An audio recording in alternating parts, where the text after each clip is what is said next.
In this video, I'm going to be ranking all 30 MCU movies. But first, I know this is a switch up from what I usually do, which is vlogs, but I'm going to start mixing in more content like this because, well, I like movies. And don't worry, if you like the vlogs, those are still coming. I'm still going to do those. I'm just going to be mixing in some movie content as well because, like I said, I like movies. So bear with me here because I'm going to try to do this as quick as I can, and without further ado, here's my ranking of all 30 MCU movies. Kicking things off at number 30 is Thor: The Dark World.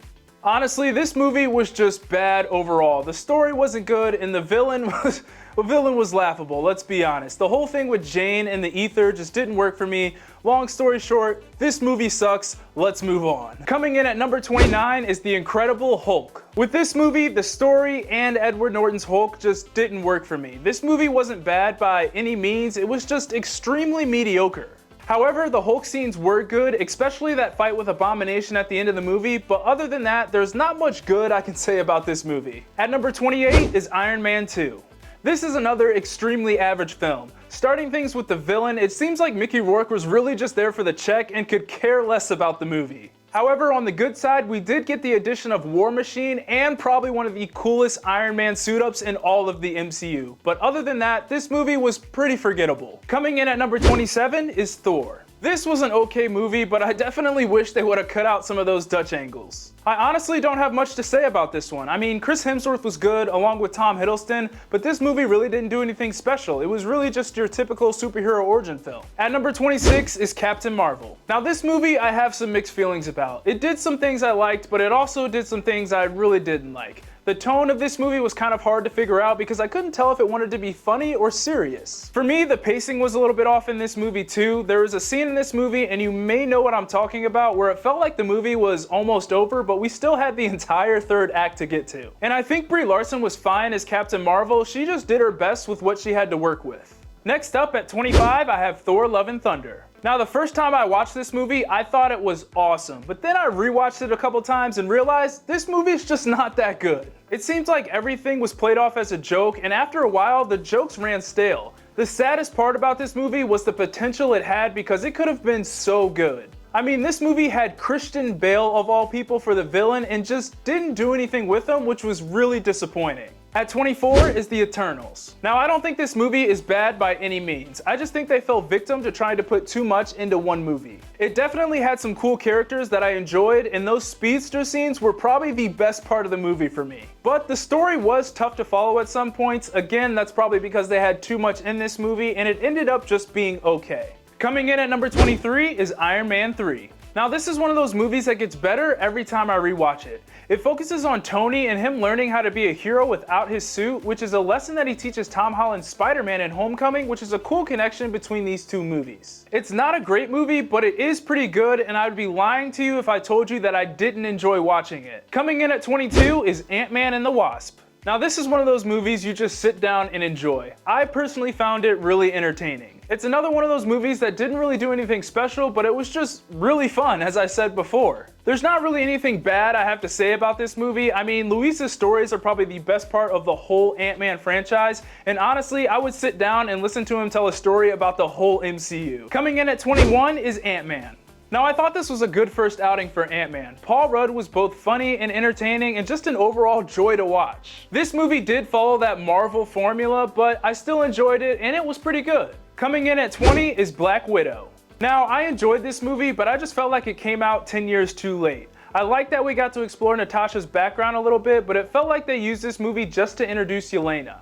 I also really didn't like what they did with Taskmaster in this movie, but overall, this is a solid movie. I just think Natasha got outshined by the side characters. Coming in at 19 is Avengers: Age of Ultron.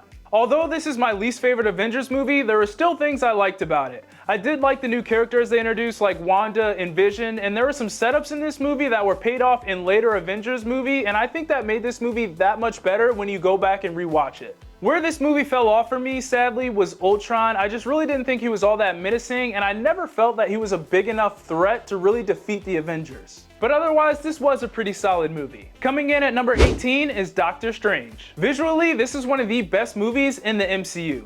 The story was solid and Benedict Cumberbatch did great. Now at the time when this movie came out, it was really different for the MCU because it introduced magic, which was really cool. And as I said before, the way the magic was displayed was just awesome. I mean, the visual effects in this movie were top notch. This was a solid origin story, and it introduced a new character that I bet not very many people knew about before this movie. Coming in at number 17 is Spider-Man: Far From Home. This movie was pretty good. We see Peter continue to learn to be his own hero, and it also had some pretty cool visuals in there as well. But honestly, the more I watch this movie, the more it feels like a filler episode for the MCU. Outside of the ending, not very much happened, but overall, I did still enjoy watching this movie. Coming in at number 16 is Guardians of the Galaxy Volume 2. Now this movie was on a much bigger scale than the first one, and we got to go into Peter Quill's background a little bit as we met his father, Ego. Now Ego, for a villain for me, he was just okay. He wasn't good and he wasn't necessarily bad by any means. He was just right there in the middle. Now I did like Yondu's story arc in this movie. It was probably the best part for me as he kind of redeems himself as a Ravager, and then we got that awesome Ravager funeral at the end, which was pretty wholesome if I do have to admit. But overall, this is just a fun, entertaining movie, just like the first, even though it's not as good, so that's kind of why I have it at 16. Coming in at number 15 is Doctor Strange in the Multiverse of Madness. I honestly don't understand the hate that this movie gets. I mean, I really liked it. It did have its mishaps with the story, but as far as the horror elements, Sam Raimi absolutely knocked it out of the park. Now, Wanda was OP in this movie, but that's okay because she's overpowered in the comics too. I mean, she's just overall one of the most powerful Marvel characters there is. I really liked her character in this movie, and I also liked Doctor Strange's character in this movie as he kind of found out for himself what it meant for him to be happy. And lastly, I thought America Chavez was a good addition in this movie, and I'm excited to see her in future MCU projects. Coming in at number 14 is Spider-Man: Homecoming. Now this was a really cool coming of age story for Spider-Man. As I said before, Tony taught Peter the same lesson that he learned in Iron Man 3, that the suit doesn't define him. And we kind of see that come to life at the end of the movie as we see Tom use his homemade suit to take on the Vulture. Now with the Vulture, I really like what they did. Outside of Michael Keaton's performance, which was obviously really good, I like the little twist they had in there with him being Liz's dad. And in my opinion, I think he's one of the stronger villains that MCU has had.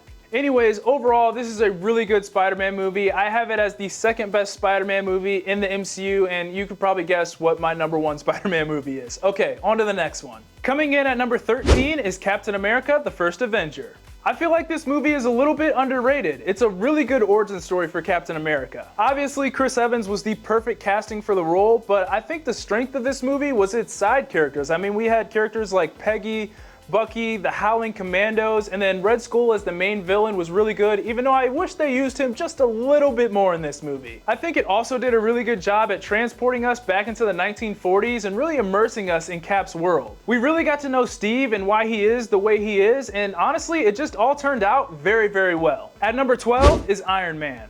We all know this movie. It's the movie that started it all, and at the time when it came out, honestly, it was a surprise success. Robert Downey Jr. is absolutely perfect in this movie. I mean, if I had to put it this way, Robert Downey Jr. is Tony Stark, and Tony Stark is Robert Downey Jr. They go hand in hand. Not only is this one of the best origin stories in the MCU, I personally think it's one of the best origin story superhero movies out there. It had humor, action, and emotion. I mean, really everything you could want in a superhero movie, and the journey it took Tony Stark on was just really cool, as it was kind of like this redemptive arc as he tried to stop his weapons from falling into the wrong hands. And looking back on this movie, it was the perfect movie to start the MCU, and it deserves all of its praise. At number 11 is The Avengers. This movie changed the game, and honestly, it was just a really cool movie to see because nothing had been done like this before. Now, I think one of the strengths of this movie is that the Avengers came together organically in this movie, and it didn't really feel forced. Yes, we had some previous movies before this to help us build the characters and get to know them a little bit better, but when it came to the actual movie of the Avengers, they all came together because they all had a reason to be there. But obviously, my favorite part of this movie is that I got to see Iron Man, Hulk, Captain America, Thor, Widow, and Hawkeye come together on the big screen, and it was just a spectacle. And everything came together just so well, and I just enjoyed everything about this movie. Kicking off the top 10, at number 10 is Shang-Chi and the Legend of the Ten Rings. For Shang-Chi not being as popular as a character, this movie was awesome. It easily has the best hand-to-hand combat out of all the MCU movies. I mean, honestly, don't even get me started on that bus scene because it's one of my favorite fight scenes out of all the MCU. This movie had great visuals and even better action, and that fight at the end between Shang-Chi and his father was just awesome.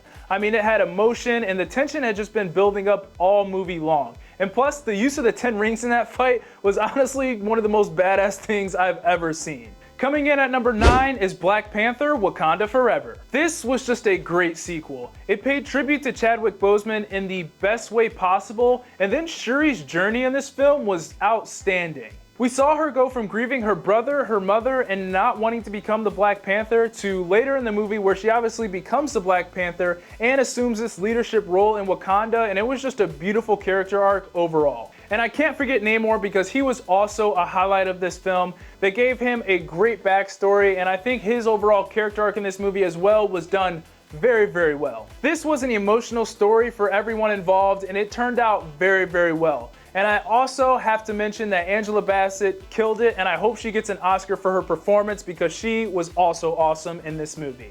Coming in at number 8 is Black Panther. This movie was just awesome. I love the journey that T'Challa went on in this movie as he figured out what type of king he wanted to be for Wakanda. And for the villain Killmonger, he is one of the best written villains in the MCU. He had great motives, and honestly, at some points in the movie, I found myself cheering for him to win. Wakanda was visually stunning in this movie, and the action was top tier, and this movie is just simply everything I wanted it to be. Coming in at number 7 is Guardians of the Galaxy. Now, this is the movie that we didn't know we needed as Marvel fans. It was funny, action-packed, and just an all-around good time. James Gunn made us fall in love with these misfits and made them household names in the best way possible. Each character had their own personality and their own unique traits, which made it pretty easy to fall in love with these guys. It's a super rewatchable movie and is definitely one of the best MCU movies out there. At number 6 is Avengers Endgame. Now, this movie was essentially a 3-hour payoff, and it was awesome. I loved every part of this movie from beginning to end. In the beginning, we have our grief period where the heroes are just trying to adjust to, well, 50% of the universe being gone. Now, the middle is probably the funnest part with the time heist as we get to go into the past and revisit old movies, and there was plenty of Easter eggs in there that I really enjoyed to see. Now, the final battle at the end of the movie was easily the best part. It had so many memorable moments, but that portal scene was just perfect, and we finally got to hear Cap say, "Avengers Assemble." Now, the ending of this movie was bittersweet, but it couldn't have been any more perfect as it capped off Iron Man's story from Iron Man 1 all the way up to Avengers Endgame. Kicking off the top 5 with number 5 is Captain America: Civil War. This movie had a lot going on, but it worked so well in my opinion. It organically introduced new characters like Black Panther and Spider-Man, which I was really excited for. Now, I know this is technically Avengers 2.5, but at its core, this is a Captain America story as the plot was driven by Bucky and Cap's relationship. I think this movie did a great job at juggling all the storylines and put them all together very, very well in the end, which is why this is one of my favorite MCU movies. At number 4 is Thor: Ragnarok. Outside of Infinity War, this is one of the best versions of Thor we have gotten. It was the perfect mix of seriousness and jokes. I really like the journey that Thor went on in this movie as he learned that his powers came from within and not his hammer. It had great action and also introduced us to some fun new characters like Korg and Valkyrie, which easily makes this the best Thor movie for me. Coming in at number 3 is Avengers: Infinity War. Nothing has ever been done like this movie. It was non-stop action from beginning to end. But what I think made this movie great is that it necessarily didn't focus on the Avengers, but it focused on Thanos. We got to learn a little bit more about Thanos and why he was doing what he was doing. Yes, seeing all the Avengers together was freaking awesome and the action was great, but at the end of the day, this is a Thanos movie essentially, and I think that's why it worked so well. Coming in at number 2 is Captain America: The Winter Soldier. This movie is just wow. It's a spy action thriller with some of the best hand-to-hand combat out of all the MCU movies. I thought the story was awesome, and that Hydra twist at the end, I'm gonna be honest, I didn't see that coming. I believe this is the first movie the Russo brothers did in the MCU, and honestly, I credit this movie with bringing the MCU into the mainstream. Nothing against the movies before this, but this is the movie where Marvel really started turning out good movie after good movie and really gained in popularity. And now for the big number 1. So coming in at number 1 is none other than Spider-Man: No Way Home. I don't care what you say about this movie, this was a dream come true for me. Yes, this movie had a lot of nostalgia, which helped, but this movie had a great Spider-Man story at its core. And I really like how Tobey and Andrew's Spider-Man weren't just there for glorified cameos, they actually played a really big role in the story and helped Tom Holland's Spider-Man grow as a character. With Spider-Man being my favorite superhero, I loved seeing them all interact together and fight together, and then that swing scene was just perfect. So yes, this is a little biased, but hey, this is my list. I'm gonna do it how I want it, and I think Spider-Man No Way Home is the best MCU movie. Alright, that was a lot, so if you made it to the end, thank you for watching this video all the way through, and let me know in the comments what some of your favorite MCU movies are. But anyways, that's all I got, so as always, like, subscribe, comment, get your Eazy Apparel at shopeasyapparel.com. God bless, and I'll see you guys later. Peace.